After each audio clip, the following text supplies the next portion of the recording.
His name is Nir Boms, B-O-M-S, not Bombs, but Bombs, B-O-M-S, Bombs. He's a top researcher at the Tel Aviv, I believe, university, and he's a Zionist, of course. And this is what he's saying, something absolutely shocking.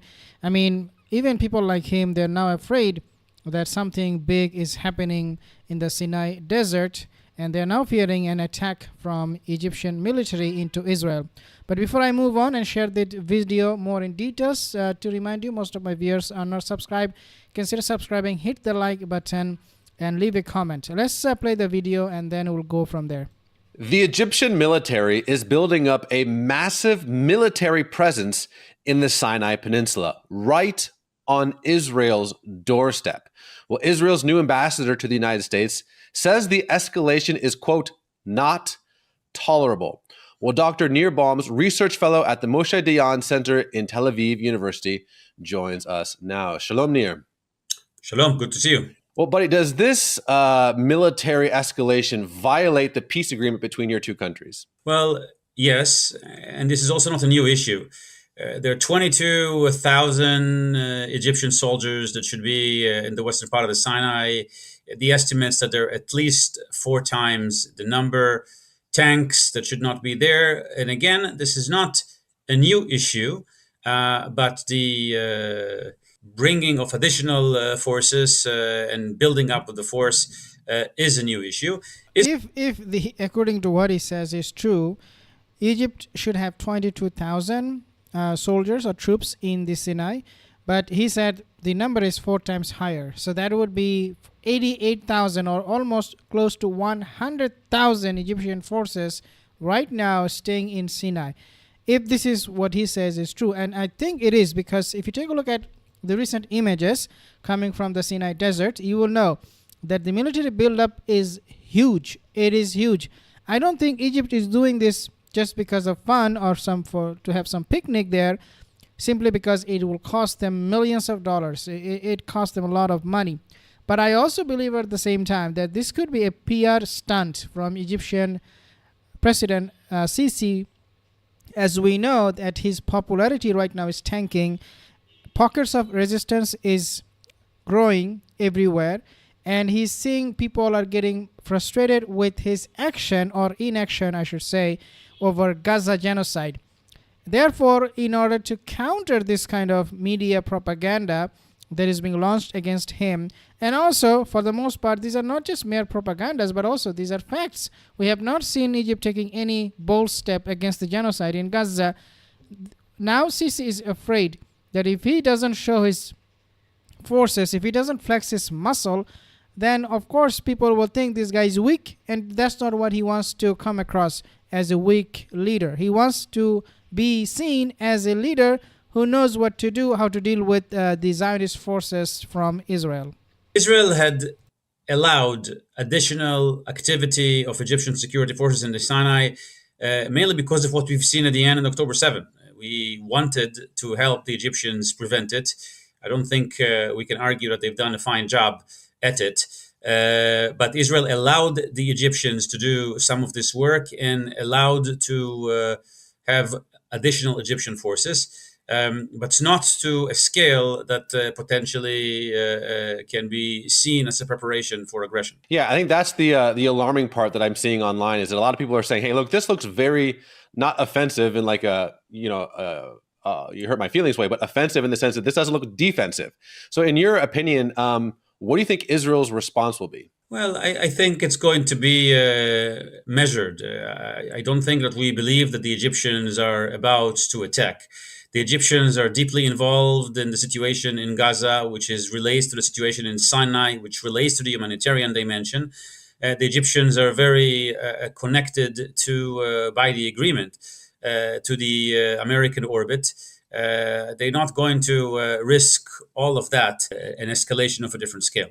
So I think it's going to... But I do believe that if Egypt is being forced by Donald Trump, then Egypt will have no other choice but to use some kind of force against whoever it is, or to show the strength of the military in order to avoid any kind of Gazan displacement. Because Gaza displacement is the red line for everybody in Egypt except for Sisi.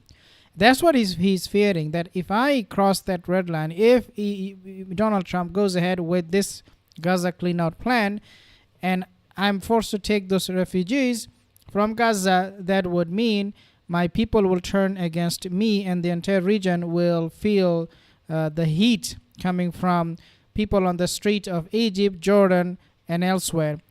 This is why he's most likely, I think, what is happening, he's sending his military, Sisi sending his military into Sinai in order to stop or send a message to Donald Trump that no matter what you do, I will not accept it, I will not take it, because you're talking about my own demise.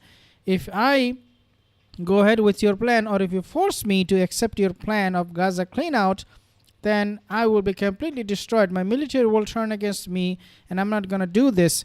And this is why we're also seeing Egypt is now lobbying those Arab leaders to coalesce with them, to coalesce with Egypt and Jordan in order to stop Donald Trump from advancing with his plan of cleaning out Gaza. So that is number 2 reason why I think right now Egypt is building its military in the Sinai desert. To be probably dealt with, and some of the statements that we hear are the vehicle to say, look, enough, you have went too far. It doesn't mean we are sorting all the problems. And you can also ask the question of why Egypt feels so compelled to constantly prepare for war. But it's perhaps another incentive for all of us to find better solutions for the conflicts in the Middle East, so that these incentives to constantly prepare for war may be less relevant in the future. Well, that's a great last question. So the number 3 reason why Egypt is doing this is because of what Israel did in Lebanon, and also what they are doing with other countries. Lebanon, we have seen, or Syria, that would be another example. We have seen Israeli troops staying in Lebanon in 5 different posts. Even though they're not controlling those lands, they have not been able to capture any land in Lebanon, but they can have those military posts. Having military posts is different than controlling land or capturing land. These are 2 different things. Number 2 is they are also bombing Syria and the military depots, the airport. They are doing bombing on different part of Syria, trying to destroy those military targets they think would be dangerous to them, to the Israeli Zionists. Seeing all of this, Egypt is like, oh my God, they can do that in Sinai desert.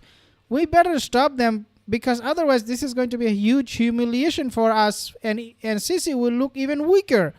We need to stop them targeting Sinai, because the Israeli forces, the Zionist forces, they have big problem with the uprising or the groups operating in Sinai, what they call Islamist groups operating in Sinai.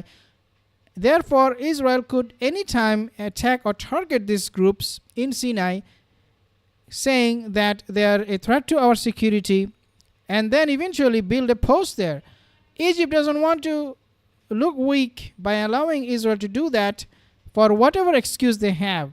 This is why I think another reason, 3rd reason why Egypt is building its military forces in Sinai desert.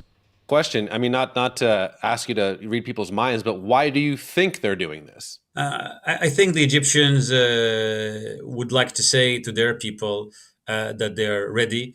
The recent discussions, including about the president's plan to remove Palestinians to Sinai and to Egypt, these statements were not taken favorably in Cairo. And I think part of what we're doing now is a projection of strength. After all this is said and done, we need to find more realistic solutions that are going to be accepted by the partners in the region. And when we get there, I think we'll be able to see more pragmatic policies on all sides. Well, absolutely. I mean, he just mentioned one of the reasons I just mentioned, which is Donald Trump's plan of cleaning out Gaza. Let me know what you believe. What do you think is happening? Why Egypt is doing this? I'll see you in the next video.